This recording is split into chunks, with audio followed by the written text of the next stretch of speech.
All right, what's going on, everybody? Thanks for joining me. I'm Zach Davis. Want to talk about the God of this world. Also, can be translated the God of this age in Second Corinthians. So, I've been getting a few questions in Second Corinthians on some of the deception stuff. Who is the God of this world and the God of this age?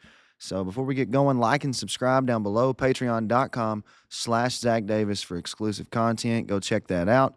There will be some things coming out pretty soon on the Arkansas Eschatology Conference with some details and some information. It's going to be August 14th to 16th here in Jonesboro. So save the date, start planning. It's going to be at the Embassy Suites here in Jonesboro. So August 14th to 16th, save the dates. Announcements are coming soon. We'll be updating this month on everything that's going on. So make sure you're staying tuned for that. All right.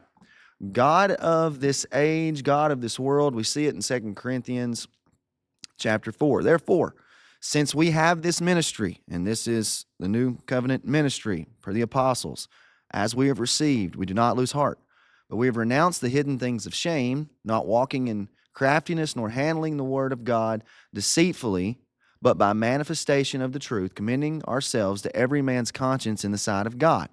But even if our gospel is veiled, it is veiled to those who are perishing. Okay, it's veiled to the unbelievers, not to the believers.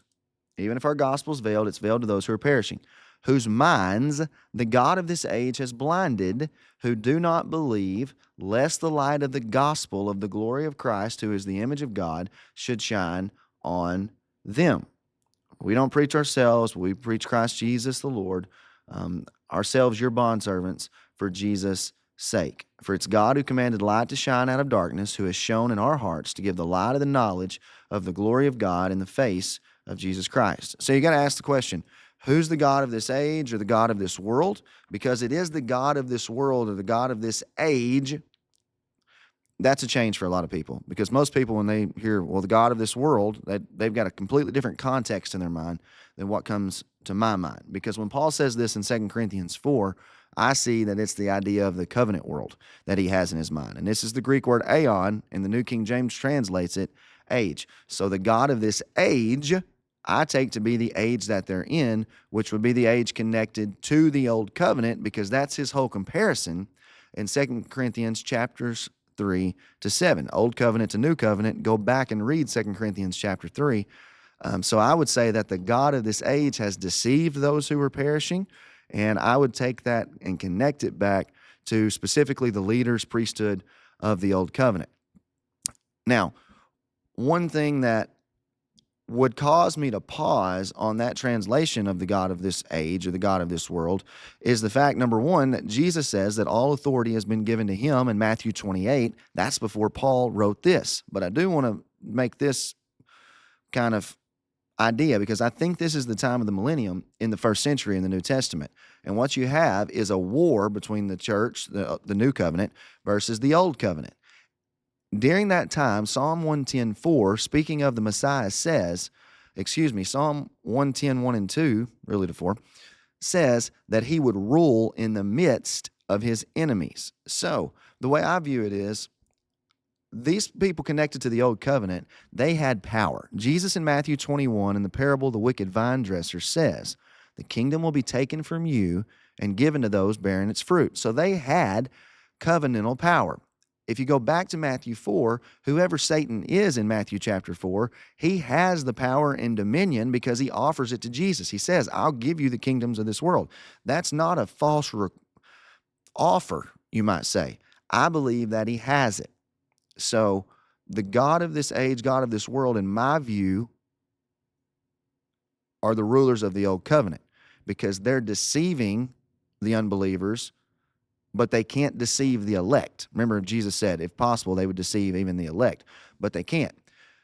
But one passage that causes me to pause on this is the fact that we know that God gives them essentially a spirit of stupor in the New Testament, that he gives them over to it. So you would say, well, is God the God of this age who has blinded them by giving them a spirit of stupor? And possibly so. But I think based on the whole context of what Paul's doing in this section in Corinthians and in other places in Corinthians, that the God of this age is the rulers connected to the old covenant system. The new covenant in Jesus were placing them down and under their feet. So I would say that the kingdom, the new heavens and earth, the world is his in the age to come in full. But there's a war that's going on during this time period, and that war can be seen in Revelation chapter 12 and verse 7. Let me take you to another spot in 2 Corinthians that another listener had asked me about, and this is in 2 Corinthians and chapter 11. Let me start up here in verse 12. But what I do, Paul says, I will also continue to do, that I may cut off the opportunity from those who desire an opportunity to be regarded, and I got that as the old covenant system again, to be regarded just as we are in the things which they boast. And they're boasting about their accomplishments in the law. For such are false apostles, deceitful workers. Remember, Satan's bound so that he can't deceive the nations, and I've got him deceiving those who are perishing because he can't overcome the gospel. For such are false apostles, deceitful workers, transforming themselves into apostles of Christ. And no wonder, for Satan himself transforms himself into an angel of light. And I'd translate that as messenger. Therefore, remember in Galatians 1 when Paul says, even if an angel preaches a different gospel, and I think what he has there, because in Galatians, he's old covenant to new covenant. Why are you going back to the law? I think angel there should be translated as messenger, and the messenger of the old covenant, per Malachi 2:7, was the priesthood. So, therefore, it's no great thing if his ministers also transform themselves into ministers of righteousness, whose end will be according to their works, those who are judged because they're connected back to the law. Now watch this in verse 16. I say again, let no one think me a fool. If otherwise, at least receive me as a fool, that I may boast a little. What I speak not according to the Lord, as it were, foolishly in this confidence of boasting. Seeing that many boast according to the flesh, I will also boast. For you put up with fools gladly, since you yourselves are wise. Watch this. Here's how I know this connected to the old covenant. For you put up with it if one brings you into bondage. There you go. There's your bondage in connection back to the law. The law of the Spirit of life in Christ Jesus, Romans 8, has set me free from the law of sin and death. Why? Galatians 5, Galatians 3. Why do you entangle yourself again to a yoke of bondage? Having begun in the Spirit, are you now being made perfect by the flesh? Back to the old covenant system. Why are you going back under the law? Into bondage, into slavery, back to the new Egypt, Exodus motif.